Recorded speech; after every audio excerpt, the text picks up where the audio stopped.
இப்போ நான் பேசிட்டு இருக்கிறதான் வேர்ல்ட் ஸ்மாலஸ்ட் மைக்ரோஃபோனுங்க ஒயர்லெஸ்ல ஹாலிலாண்ட் லார்க் M2. இது பார்த்தீங்கன்னா உங்களுக்கு 100 மீட்டர்ஸ் வரைக்கும் ஒயர்லெஸ்ஸாக ரெக்கார்ட் பண்ணிக்கலாம். ஒரு ரிசீவர் 2 டிரான்ஸ்மிட்டரோட வருது. இது ஆண்ட்ராய்ட் ஃபோனுக்கும் சரி, ஐஃபோனுக்கும் சரி, இல்லை கேமரா மாதிரி கேட்ஜெட்டுக்கும் சரி, எல்லாத்துக்குமே கம்பேட்டபிளானது இருக்கு. இன்னொன்று அதோட கம்பேக்ட் டிசைனுங்க. இதோட கம்பேக்ட் டிசைன் சின்ன ஒரு ஏர்பட்ஸ் லுக்கில் தான் இருக்கனால இது எங்கே வேணாலும் ஈஸியாக கேரி பண்ணிட்டு கொண்டு போக முடியும். இன்னொன்று இதில் ஒரு மெயின் விஷயம் என்ன அப்படின்னா நாய்ஸ் கேன்சலிங் ரொம்பவே நல்லா இருக்கு. வித் ஆடியோ வித்தவுட் ஆடியோன்னு உங்களுக்கு போட்டு காமிக்கிறேன், பின்னாடி பாருங்க. நீங்க ஒரு கண்டென்ட் கிரியேட்டர், ஒரு வீடியோ மேக்கரா இருக்கீங்க, இல்ல போட்காஸ்ட் பண்றீங்க, ஒரு பிளாகரா இருக்கீங்க அப்படின்னா உங்களுக்கு ஆடியோ குவாலிட்டியை ரொம்ப பெட்டர் ஆக்குறதுக்கு இந்த மாதிரி ஒரு மைக் இருந்துச்சுன்னா ரொம்ப பெஸ்டா இருக்கும். இது பாத்தீங்கன்னா ஒரு 13,000 ரூபாய் பட்ஜெட்ல நம்மள மாதிரி கண்டென்ட் கிரியேட்டர்ஸ்க்கு எல்லாத்துக்குமே ஒரு சின்ன ஒரு ஹெல்ப்ஃபுல்லான விஷயம்னு சொல்லலாம். ஹாலிலாண்டோட லார்க் M2. நெக்ஸ்ட் விஷயம் இதோட கம்பேக்ட் டிசைனுங்க.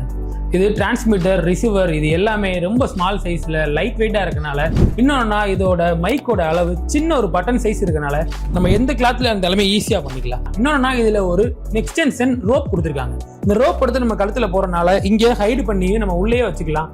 அது போக இதுல ஒரு சின்ன கிளிப் இருக்கு. அந்த கிளிப் வச்சு நம்ம வேற எங்கேயாவது போடனாலுமே நம்ம போட்டுக்கலாம். இதுல பாத்தீங்கன்னா டுவல் சேனல் ஆடியோ இருக்கனால 2 ரிசீவர் வழியா ஒரு 2 பேர் பேசினாலுமே போட்காஸ்ட் பண்ணாலுமே அதை ஈஸியா சிங்கிள் அவுட்புட்ல எடுத்து நம்ம ரிசீவர் நம்ம கேமரா ஸ்ட்ரீம் பண்றதுனால போஸ்ட் ப்ரொடக்ஷன்ல நம்ம பண்ண வேண்டிய எடிட்டிங் சிஸ்டமை கொஞ்சம் நமக்கு ஈஸியா பண்ணுது.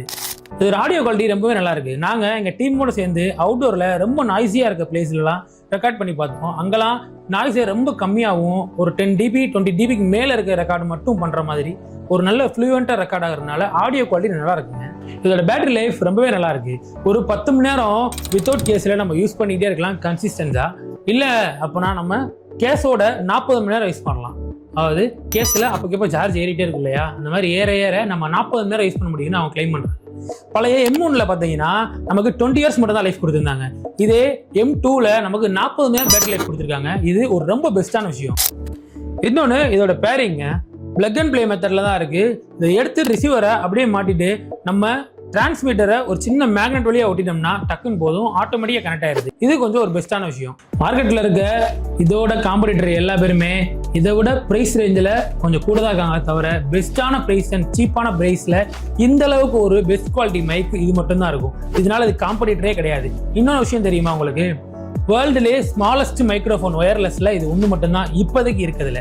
முதவும் இவங்க தான் இருந்தாங்க. ஹாலிலாண்டோட M1 இருந்துச்சு, இப்போ M2 இருக்கு.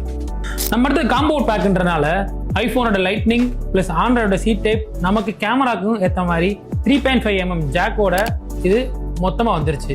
பாசிட்டிவ் பற்றி மட்டுமே பேசிட்டு இருக்கோம்ல, இதோட நெகட்டிவ் பற்றி கொஞ்சம் பேசுவோமா?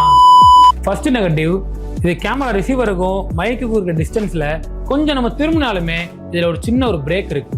அது ஃபர்ஸ்ட் மைனஸ். ரெண்டாவது நெகட்டிவ்னு பார்த்துட்டீங்க அப்படின்னா இந்த மேக்னெட் குவாலிட்டிங்க. இந்த மேக்னெட் ஒரு ஆவரேஜா தான் இருக்கு. கொஞ்சம் லைட்டை தட்டினாலுமே அந்த மைக்கு கீழே விழுந்துருது. இது ஒரு ரெண்டாவது மைனஸ். நல்ல விஷயம் என்னன்னு பார்த்தீங்கன்னா இதுல ஐபோன் அண்ட் ஆண்ட்ராய்டுக்கு ஒரு சின்ன ஒரு ரிசீவர் கொடுத்துருக்காங்க பார்த்தீங்களா. இதை இந்த பாக்ஸ்குள்ள நம்ம வைக்க முடியாது.